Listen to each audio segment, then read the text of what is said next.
Hey guys, welcome to the Max Invest YouTube channel. In today's video, I'm going to be giving my take on a recent debate that's been happening on Twitter. Now, if you've been on Twitter at all in the past couple of days, you will have seen that Jack Dorsey has been going crazy about crypto. Essentially, Jack Dorsey, who is the former CEO of Twitter, has been saying that everything related to Web3 is a scam.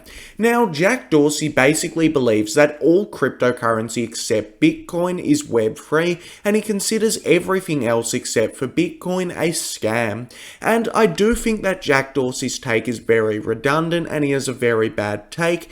However, Jack Dorsey is very good at composing tweets and he's very good at responding to people, and this has resulted in him getting a lot of attention, a lot of new followers, and it's resulted in a lot of FUD for the majority of cryptocurrencies. Anyway, if you enjoy the video, remember to like and subscribe to the channel, follow me on Twitter, join the Discord, and remember, nothing in this video is financial advice. Now, the first thing that I want to talk about is my personal definition of Web3. Essentially, what's happened is there's been multiple different evolutions of the internet. The first big evolution was its initial creation, where the internet was mainly just emails and a few different simple applications. This then moved on to Web 2, and Web 2 is basically the era of big tech, the era of Apple, Facebook, Google, and all of these large technology companies and conglomerates taking over the internet. However, a lot of people like to call cryptocurrency Web3, and this is because things like Ethereum are actually decentralizing the internet and allowing individuals to permissionlessly build applications on top of the internet. So we do like to consider crypto Web3. Now, in my personal opinion, Web3 refers to adding a native value transfer layer to the internet. So all this means is it basically means decentralizing out the internet, making, say, for example, Ethereum the base layer of the internet, and then Ethereum actually issues its own native currency, and this currency can be natively transferred across the internet. That's basically what I like to refer to as Web3, and I do think Web3 has a lot of pros. Of course, I think Web3 consists of Ethereum, Bitcoin, XRP, and even Shiba Inu. The majority of Web3 is a massive positive in my opinion. It basically makes the internet decentralized, and I do think this is very good. However, of course, some of it will consist of rug pulls, some of it will consist of scams, and this is what happens when you basically get a permissionless and decentralized web. There's no one censoring what you can build, and overall, I do think it is still a positive.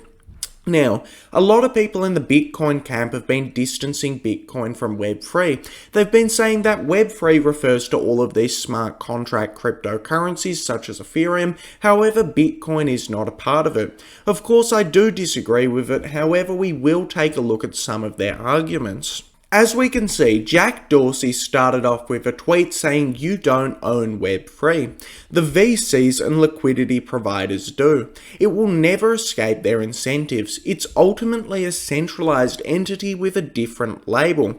Know what you're getting into. So what Jack Dorsey essentially started off by saying is he said that cryptocurrencies like Ethereum, Solana, Avalanche are all VC owned. People think that Web3 is decentralized. However, all they're actually doing is giving more and more money to big investors, and overall it's just centralized services rebranded.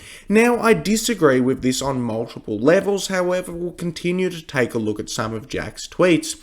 Jack then goes on to start retweeting images where he's basically saying that Web3 is just providing money to Silicon Valley VCs and retail investors are getting none of it. And Jack basically does about 10 or so tweets saying roughly the same thing, where he really does think that all of Web3 is a scam.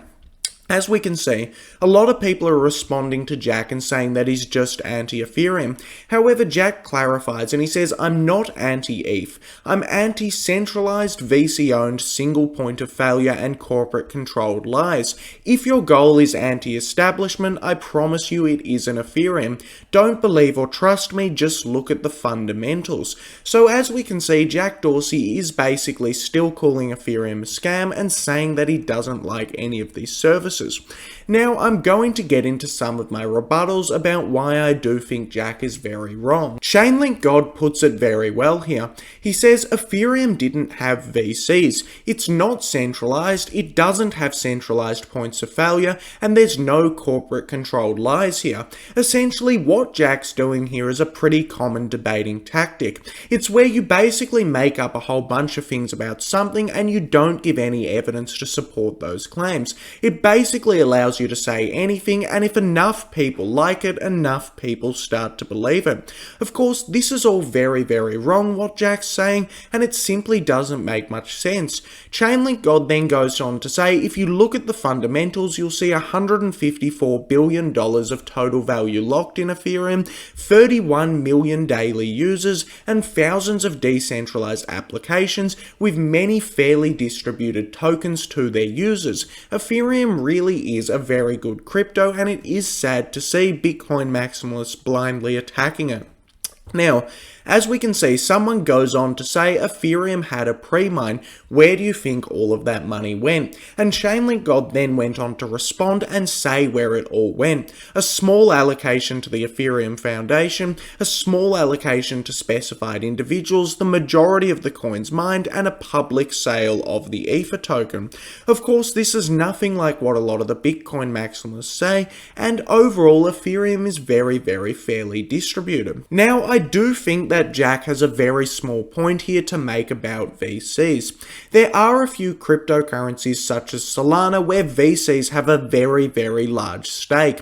A lot of the initial SOL distribution was distributed off to VCs. However, this is because of a few different things. The first big reason that this is for is in the US, if you want to invest in something early, you need to be an accredited investor. To be an accredited investor, you need to have millions of dollars, and you simply can't have any sort of a pre-sale where the public invest in it. This is simply because of regulation.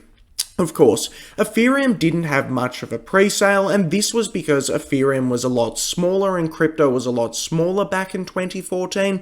However, Ethereum doesn't have the same VC problem that a lot of other cryptos have. And if you actually look at the market caps, you can see Ethereum is about 5 or 6 times as big as the next closest competitor, so it does show that people do value decentralization. However, overall, I do think that Jack is making a bit of a bad argument here. He's saying that all crypto except Bitcoin is a scam because it's VC owned, and I think that this is totally wrong. The first reason is all crypto other than Bitcoin isn't VC owned, and even some of the stuff that have big VC distributions can still serve a very good purpose in the space and building out Web3. Another thing to point out is that Ethereum's current distribution is about as decentralized as Bitcoin's is, and I don't really know what Jack's getting at here. Now, another thing to point out as well is that Jack is the owner of multiple Web2 companies, and these Web2 companies have a bunch of VCs involved, so it is a little bit odd to see Jack tweeting like this. Now, Kobe made another good tweet here, where he said, I know hundreds of normal people who are financially free thanks to Web3. Not VCs, not founders, just people that farmed airdrops and bought some tokens. Don't know anyone that is financially free thanks to Web2 except founding teams and finances. Now, I do think that this is actually a very good tweet. Of course, if you actually use Web3 applications, you may have gotten an airdrop by now. And if you were if you bought an ENS name, you might have got a $10,000 airdrop. And essentially, if you'd been using Ethereum since 2016 or 2017, you'd probably have about $1 million worth of airdrops if you've been trying to hunt for them. Of course, this means that basically any normal person using Ethereum from the early days could have got $1 million of airdrops. Of course, token airdrops are not airdrops to VCs, they're airdrops to early users, and the majority of these actual tokens like to do fair distributions and fair airdrops to all of their early users. Kobe then goes on to attack Web2 companies like Jack Dorsey's own companies, saying that Web2 is just advertisements that are being pushed onto consumers, and overall Web3 actually gives us the tools to build a new way. And I do actually agree with this. Of course, Jack has been getting a lot of traction, and one of the big reasons for this is he has 6 million followers because he's the founder of Twitter, and Jack is pretty good at responding because all Jack does is he makes very, very short and concise responses. He doesn't actually debate anything, and he doesn't try and get into too many specifics. He just says very simple, false, and easy to understand things. Now, I do think that what Jack is saying is also very pernicious, and I've got one tweet to show you why. Essentially, you may know that on Twitter there are a lot of Bitcoin maximalists. There are probably 100 or 200 Bitcoin maximalists with over 50,000 followers, and they do actually get a lot of likes and support. It is quite a big community. Now, the Bitcoin maximalism community is becoming more and more ridiculous every single day. Essentially, if you're a Bitcoin maximalist, you think basically everything else is a scam. Amazon stock is a scam, fiat money is a scam, the walls around you are a scam, and the only thing that isn't a scam is Bitcoin. Some Bitcoiners do believe in the most ridiculous things. I've seen Bitcoiners saying that Vitalik Buterin should be arrested. I've seen Bitcoiners saying that Coinbase should be shut down as it's an unregulated casino and every single altcoin should be banned and they don't actually have any value.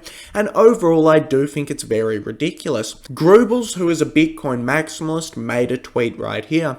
He says, Ethereum is a subversive weapon wielded by central banks in order to thwart hyper-Bitcoinization and retain control over the production of money. Of course, this is an unbelievably stupid tweet and it makes almost no sense, and it just really goes to show that 500 people have liked this and a lot of Bitcoin maximalists are just tweeting the most ridiculous stuff.